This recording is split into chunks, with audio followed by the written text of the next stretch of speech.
T'as cassé ta chaîne? Non. T'as fait ton équipe de frein? Non. Je pense que ça a été un bon investissement, j'aurais peut-être dû le faire. Ça va être l'investissement du siècle. Est-ce que tu peux nous expliquer ce que c'est? C'est pour mon cul. Comme ça, j'aurai ni hémorroïdes, ni mal au cul. Mon organe se tordra de douleur. Bah y'a moyen, ouais. T'as fait changer le filtre à l'air? Non. Très vite? Non. Ouais, c'est grave. Sur une échelle de 10, on a combien? On va dire 8, mais je pense que ça t'évite de la douleur. Putain, moi par contre... Écoute de four, je te demande pas. Alors ça, c'est le petit boîtier magique. C'est ce qui nous sert à communiquer avec Max.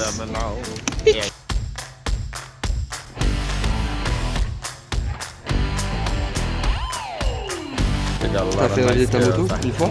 Non. Parce qu'on est bon à partir.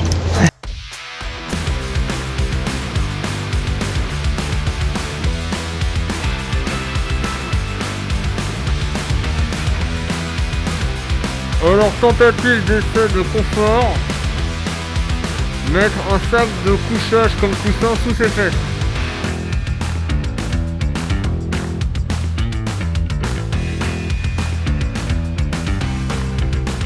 C'est super cher. T'es content, t'es en vacances.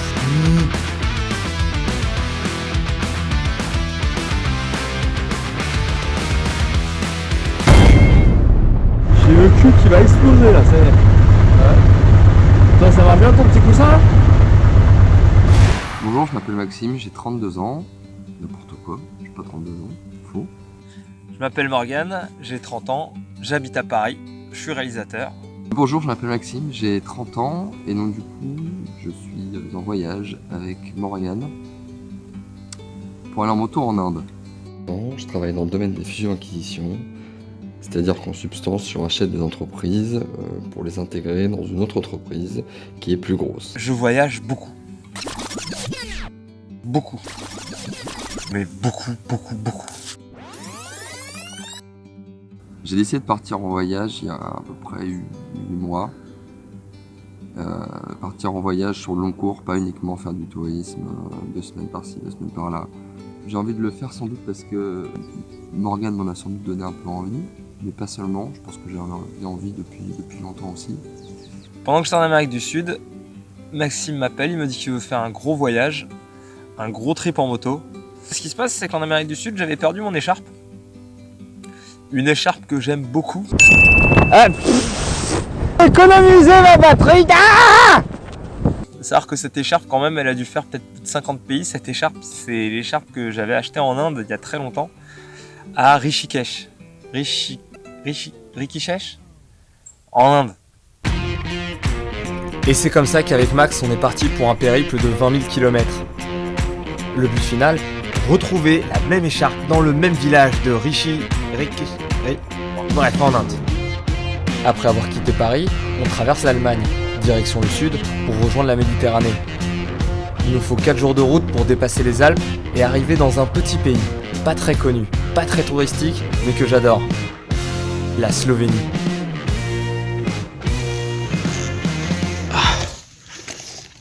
Et donc on est bien arrivé à Bled.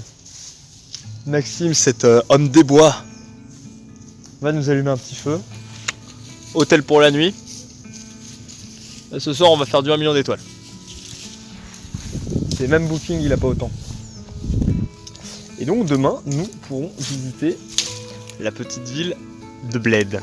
Là, ça fait du bien d'être posé. Après des jours.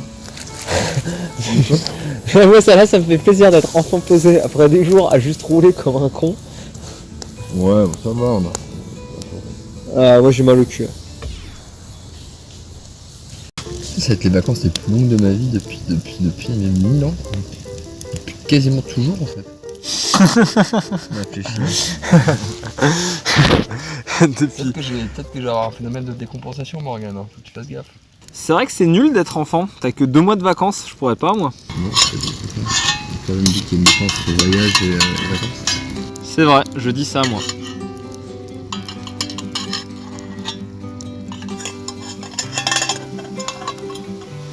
Je pense qu'on est pas loin du bien là. On est pas loin du bien.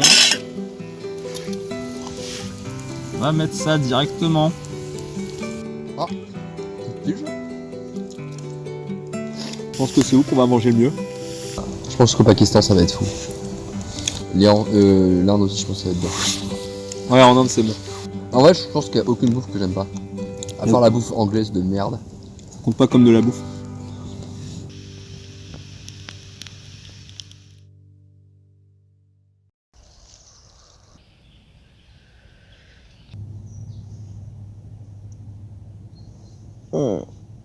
Le matin, je me lève pour aller pisser. Maxou, tu te lèves, petit ange? Et là, oh ah Max, faut que tu te réveilles avant que ça s'évapore. Il se passe un truc là quand même, au niveau de la vue de la visitation des choses. Ça, c'est ce que j'appelle a pee with a view. Je pense que c'est un des pipis avec la meilleure vue que j'ai eue depuis bien longtemps. Nice.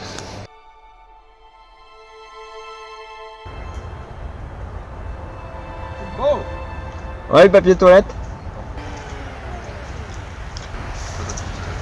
Ah, on n'a pas de papier toilette? Ouais, mais j'ai déjà dégagé la première couche avec ça, mais je voulais rentrer dans le détail maintenant. Les finitions. Les finitions. On y va?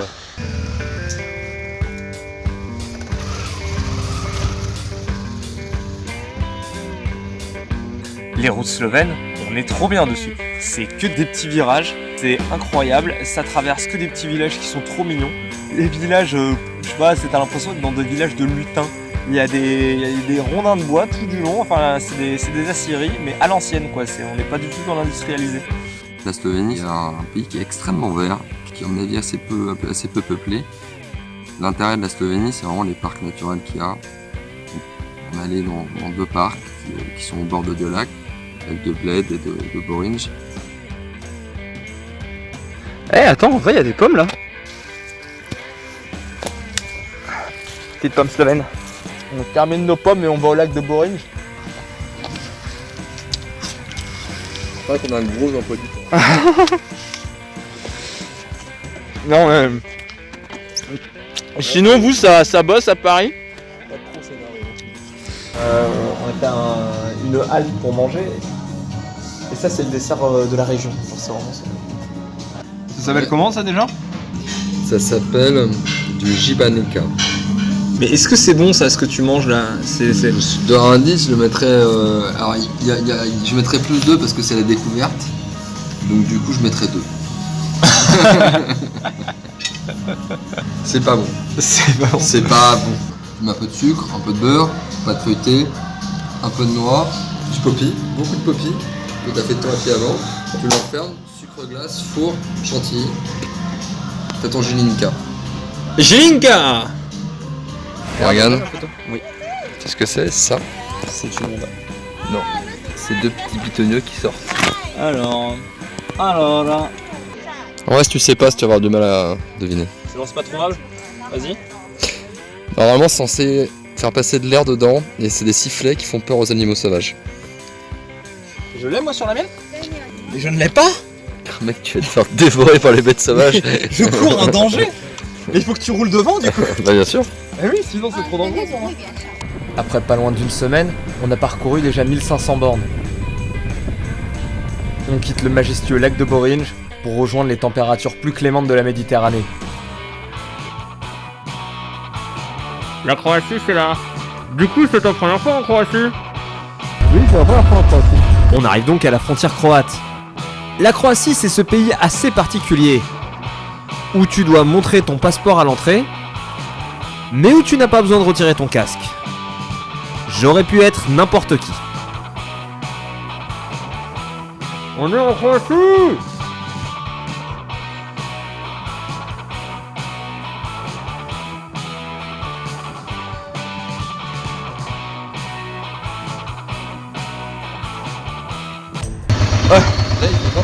Ouais non mais c'est vous, genre on est sorti du tunnel, genre on était plus du même côté de la montagne et d'un seul coup il faisait super chaud quoi.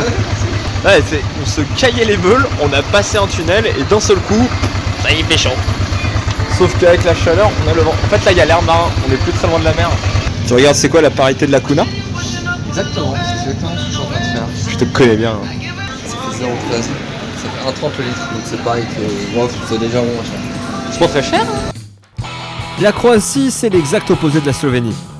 La Slovénie, c'est les montagnes. La Croatie, c'est les plages. La Slovénie, c'est des oraux. La Croatie, c'est des kunas. Et surtout, en Slovénie, il n'y a personne. Alors qu'en Croatie, c'est blindé. Notre première étape, c'est un incontournable du pays. C'est le parc naturel de Krka. C'est ça qu'on dit. Vas-y. Kraka. Non, c'est un R. Kraka. Krka. Kraka. Non, tu fais Kraka. Non, Kraka. Kraka. Krka. Kraka. Krka. Kraka. Ouais, toi, c'est Krka. C'est pas ça, c'est Krka. Kraka. Krka. Kraka. C'est Krka. Kraka. Krka. On était obligé de mettre un E de toute façon pour faire une liaison. Krka. C'est Kraka. Krka. Krka. Ouais, t'en as meilleur. J'ai fait Kraka. Non, toi, tu fais Krka. Moi, je fais Krka. On va s'enregistrer. Vas-y. Non mais refais-le, on en a de le faire 15 fois. Non, bah non, c'est long. Attends. Krka et Krka. Kraka. Krka.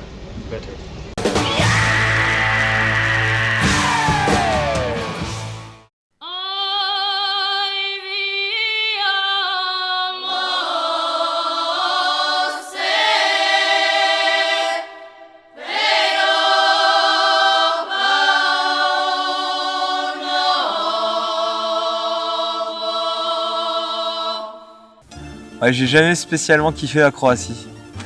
C'est blindé de touristes, il y a du monde tout le temps, partout, c'est fatigant. Bon, en gros, ici c'est Disneyland. Attends, on a fait combien de kilomètres en moto depuis Bled 400 km en moto. Même pas mal aux fesses, mais ça vite. Oh, ça vite. Cravate, ça vient de croate. Ça m'a très de vérifier, je suis vérifier. Est un attribut vestimentaire particulier d'un régiment de hussards croates créé sous Louis XIII et dont l'uniforme comprenait une écharpe. Moi, ça m'arrêterait de vérifier. Bah oui. Et confiance, c'était pas le contrôle. Comme disait Staline. Ah ouais. Ouais, bonne ambiance le voyage. On a pris cette route qui longe la côte croate. La route elle est vraiment collée au rivage et il y a des virages partout, c'est super à faire en moto. Et on a aussi croisé deux autostoppeurs polonais avec qui on a fait un bout de route.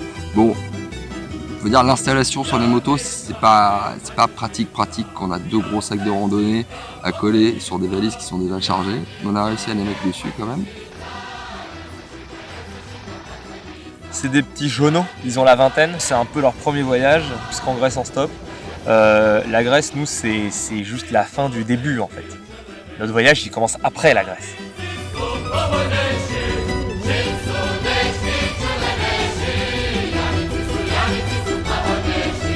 On a split avec nos deux amis polacs qu'on a trouvés sur la route.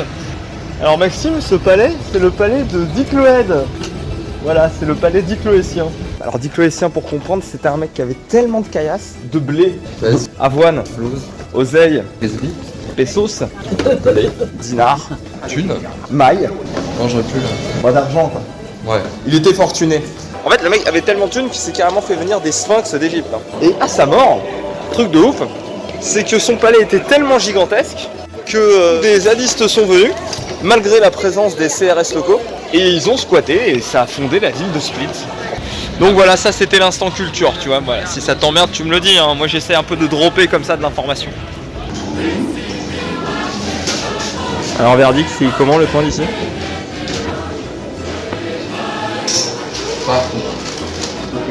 Pas mauvais.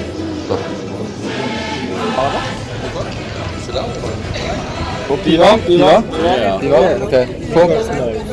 One sport for me because I like vodka. Bonjour le cliché. Il nous a expliqué pourquoi ils ont voyagé. Donc déjà ils se connaissaient pas, ce qui est assez drôle. Et il y en a un qui a posté un message sur Facebook et qui a demandé à qui veut de le rejoindre sur le voyage. Et un autre, encore plus fou, qui a répondu ok c'est bon ça marche, moi je pars avec toi. Going to the Albania, going to the Bosnia. Tomorrow I'm going to Waterfalls. Kravica. Kravica Waterfalls. Et là on leur explique ce que ça va être pour nous le voyage quoi. I bought a motorcycle and now we go until India. Yeah, oh man. Our trip is crazy, but your trip is amazing. If we manage to go there. My dream, traveling and tattooing. speak with the local people, local artists, work in the tattoo salon, and go to the next tattoo salon. Et c'était assez amusant parce qu'on avait notamment un des deux qui a regardé le passeport de Morgan, qui est tamponné de partout parce qu'il avait énormément voyagé et qui crevait d'envie de faire la même chose et qui disait que c'était son rêve et il a regardé les tampons. Il était admiratif de ce qu'avait pu faire Morgan. Argentina, Namibia, Chile. It's my dream. Là, je pense qu'on les a impressionnés. Why you are going to the India? I want to go back where I bought the scarf I lost and find the same shop and manage to find the same scarf. Going to the India for the scarf. Oh man. Why not? It's a good reason. Yeah. I love that scarf. Really love the scarf. Thank you guys. Thank you. Thanks. Bim, peace bump. Allez, on va se trouver dormir et puis un petit hostel, une petite auberge de jeunesse, bien tranquille, hein, un petit truc posé pour pouvoir fermer l'œil. Ça s'appelle comment déjà? J'ai réservé un truc qui s'appelle Booze and Snooze.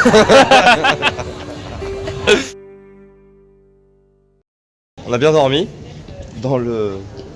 Comment il s'appelait déjà notre hostel? Booze and snooze. Booze and Snooze, on a eu les deux. On a eu de la bouse. Et des gros snooze. On a eu un bâtard d'anglais sa race qui a ronflé comme un gros porc toute la nuit.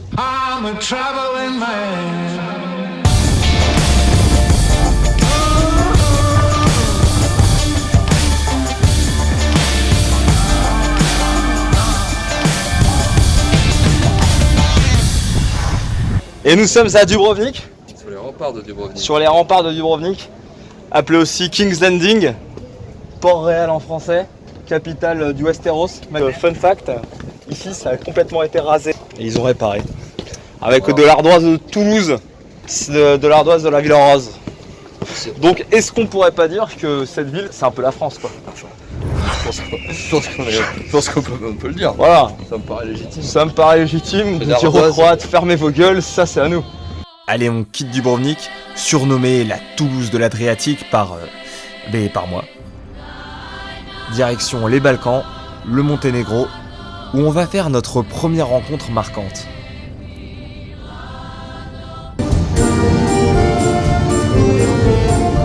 On est au Monténégro, dans les bouches du Kotor. Et c'est en euros. Se demander avec quoi ils payent, ces gens payent en euros. Расцветали яблони, груши, поплыли туманы над рекой. Выходила на берег Катюша, на высокий берег на крутой. Выходила на берег Катюша, на высокий берег на крутой. On arrive au Monténégro, à peine on se gare, on voit qu'il y a déjà d'autres motos. On en voit une, immatriculée OS. On se demande c'est quoi OS, Austria, OS. Au nom de la blague, on se dit que c'est l'Australie. Restons sur le plancher des vaches pour l'instant. On allait arriver à l'hostel, on avait posé nos affaires. Il y avait une soirée qui s'organisait, donc moi je suis allé chercher des bières avec un type il me dit qu'il est australien. Je fais intéressant. Et après je lui dis ouais, comment t'es arrivé là? Il me fait parce que je voyage depuis 1 an en moto depuis l'Australie. Je fais t'aurais pas garé ta moto devant? Il me fait si c'est la mienne. Donc on a discuté, il s'appelle Barry, il a 32 ans et il voyage depuis presque 1 an depuis l'Australie. You crossed all India. So all India for a long time, in the north, in the mountains, and then into Pakistan.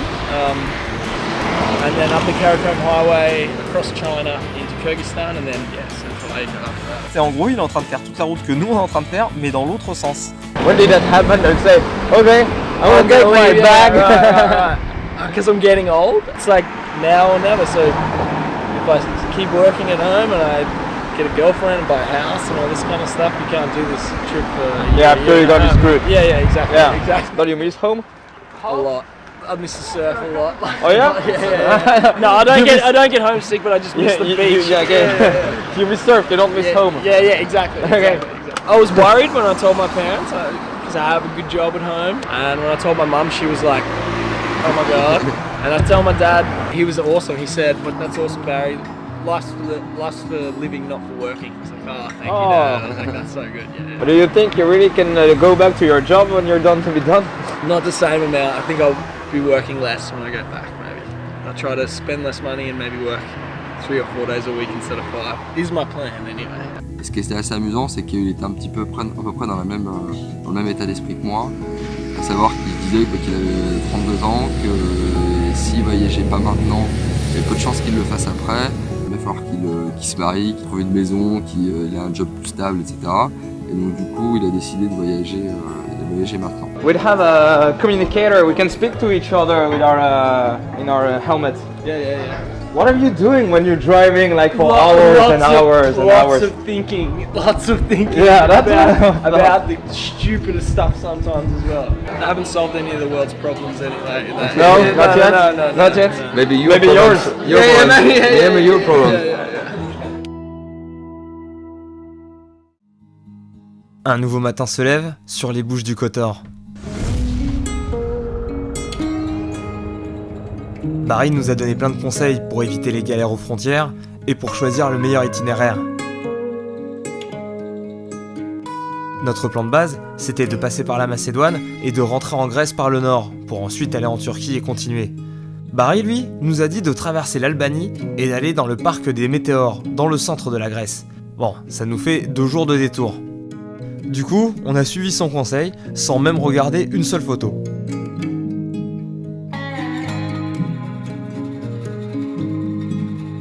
Toujours plus loin, nous allons au Météore. Parce que Barry, il a dit faut aller au Météore. Il ne discute pas la sainte parole de Barry. Voilà, quand Barry dit un truc, en général, Barry, il est carré. Barry, il a quand même une trotte de bande dans les pattes. T'as intérêt à ce que ce soit beau, Barry. Hein. En plus, pour nous aider à traverser l'Albanie, Barry nous a refilé les derniers billets qu'il avait, pour éviter de passer au bureau de change.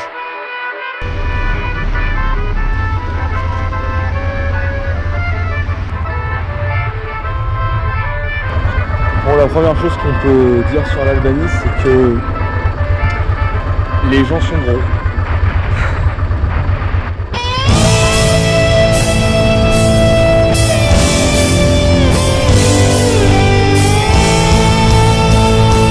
On traverse l'Albanie. Mais c'est pas que l'Albanie c'est pauvre, c'est que je savais même pas qu'il y avait ça de pauvreté en Europe. C'est le truc, t'as l'impression d'être dans un univers post-apocalyptique. Les gens ils font cramer leurs déchets partout, alors du coup ça te fait de la fumée noire qui s'élève parce qu'ils crament des pneus, des caoutchoucs. Les gens conduisent comme de la merde, on a l'impression qu'on va se faire crever mais tous les 5 mètres quoi. Donc sur notre route pour aller en Grèce, on traverse l'Albanie et avec Maxime, on a décidé de tomber sur le salon de l'agriculture albanais. Alors c'est assez sectorisé, là c'est le coin chèvre et mouton, là on est dans le coin vache.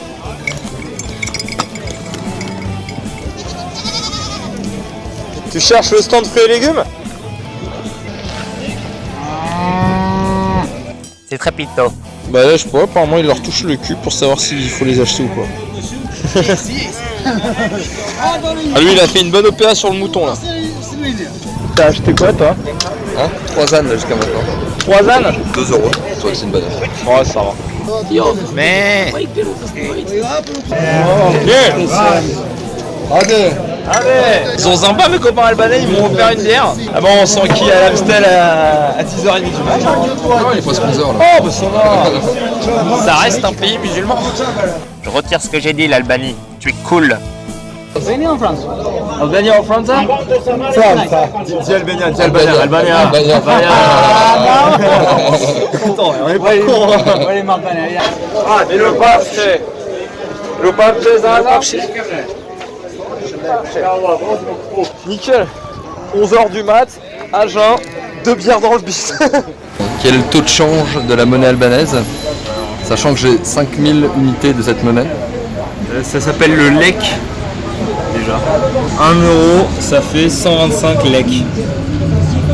40 balles. 40 balles. Putain, il m'a donné 40 balles. Tu les as donnés?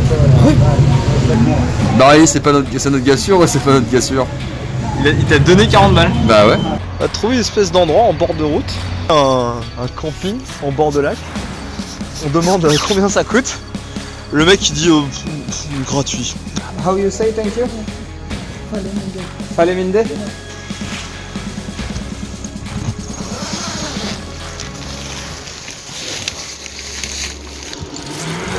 Oh, on serait pas con quand on se couchait, mais la vue est belle.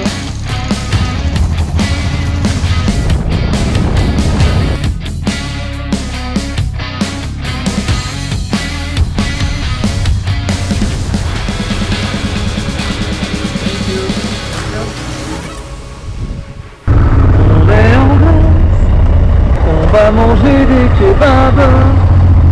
Donc sur les conseils de Barry, on est aujourd'hui au Météor.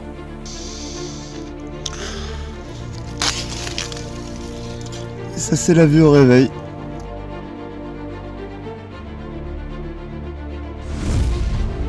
Bon ok, Barry s'est pas foutu de nous.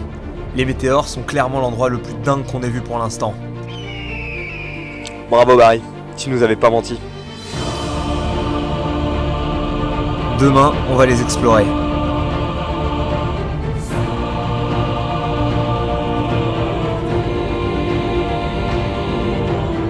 Prochaine étape, le Mont Olympe. Et après, la Turquie. Le vrai début de l'aventure.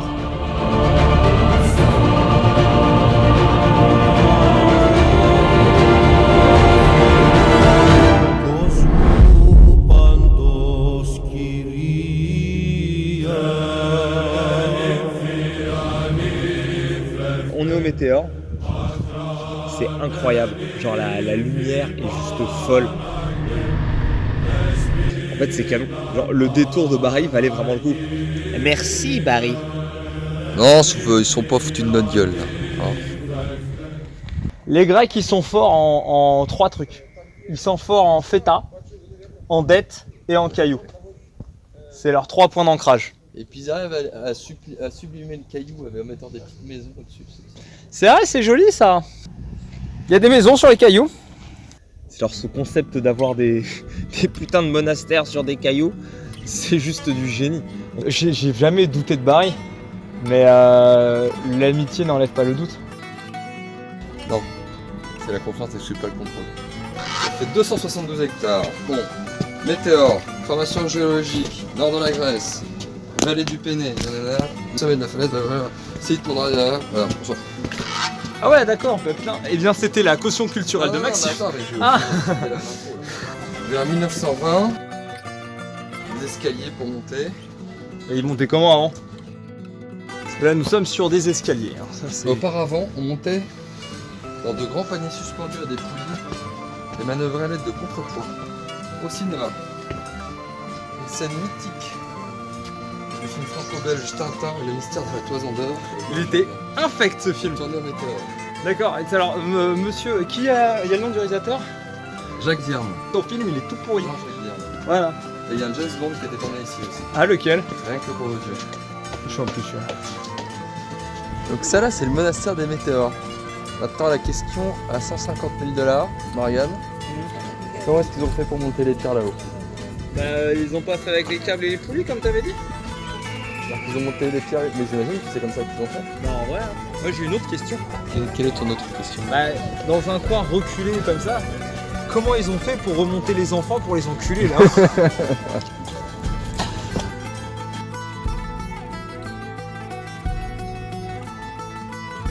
C'est marrant, il y a des moines qui font du tourisme dans un monastère.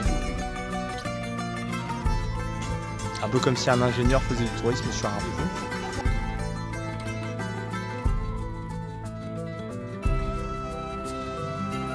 Ah, c'est leur Facebook. Copains d'avant.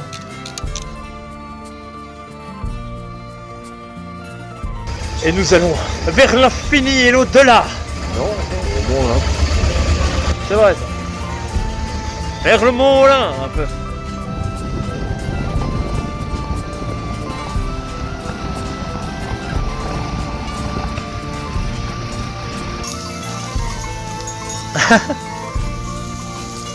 Les chèvres, elles sont en full autonomie. Il y a même pas d'humain. En fait, c'est un lycée autogéré de chèvres.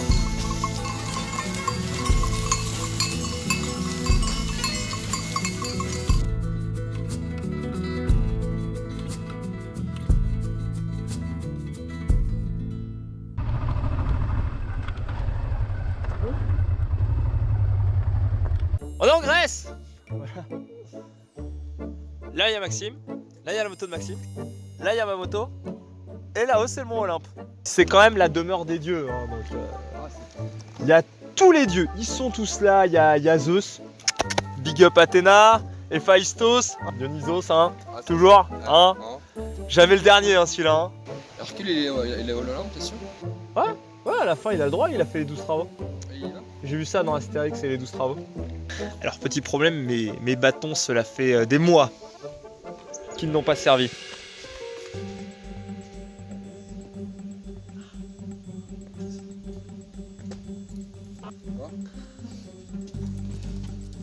Vas-y.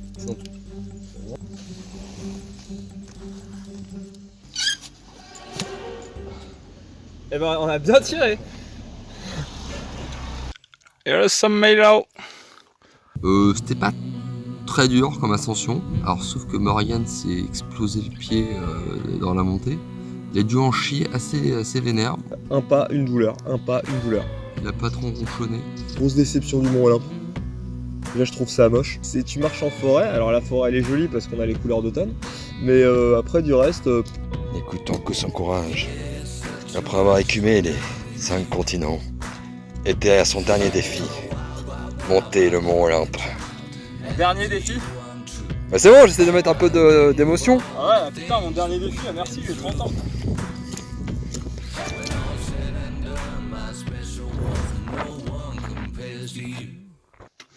Les splendeurs de la Grèce.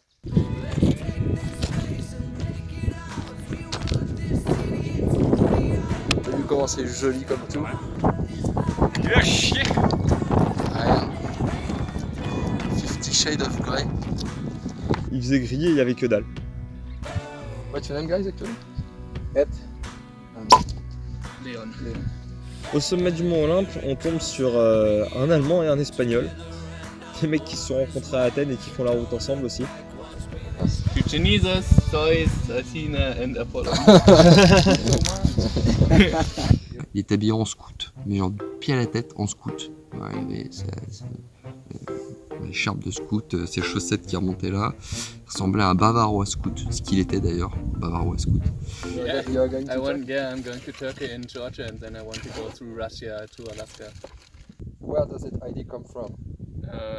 Don't know. I was just thinking about, yeah. You wanted a shower? Why not? Alaska! I want to do something like hiking and yeah, see a little bit of the world. Ça lui a pris, on dirait, un peu comme une envie de pisser. Il s'est dit, bah, je vais voyager. Alors, il a l'air un peu aux fraises, hein, l'ami, parce que tout ce qui est visa et tout ça, j'ai l'impression qu'il a pas la moindre foutue idée de comment ça se passe. C'est marrant de voir les motivations de chacun à bouger. Les jeunes Polonais n'aimaient pas trop leur job et avaient besoin d'évasion. Barry, lui, se disait que c'était le dernier moment où il pourrait faire ça dans sa vie. Et là, ce jeune Allemand veut faire un break entre ses études et son travail. Le plus drôle, c'est que tous ces gens n'ont que 10 ans d'écart. On quitte le Mont Olympe direction Thessalonique. Ce sera notre dernière étape en Grèce. La ville en elle-même n'a pas grand intérêt pour un touriste, à part une chose. Le meilleur kebab est-il grec ou turc? Une question qui déchaîne les populations depuis bientôt 2000 ans. Pour le savoir, nous sommes donc allés ici. J'ai raté. Il est là, il est là. En Grèce. En Grèce, il y a des églises byzantines, des arcs romains ou grecs. En vrai, on sait pas trop ce que c'est, on est venu vraiment que pour le kebab. Le meilleur kebab de grec à Thessalonique, il est là-bas. 480 reviews, je pense qu'on a un gagnant là. Je sais pas comment on le lit.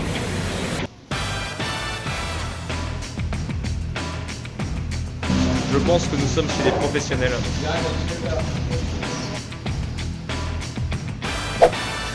Il n'y a pas de sauce dedans. Ah si, moi j'ai de la sauce. Ah ouais? Ouais? J'en ai pas. On dirait de la moutarde.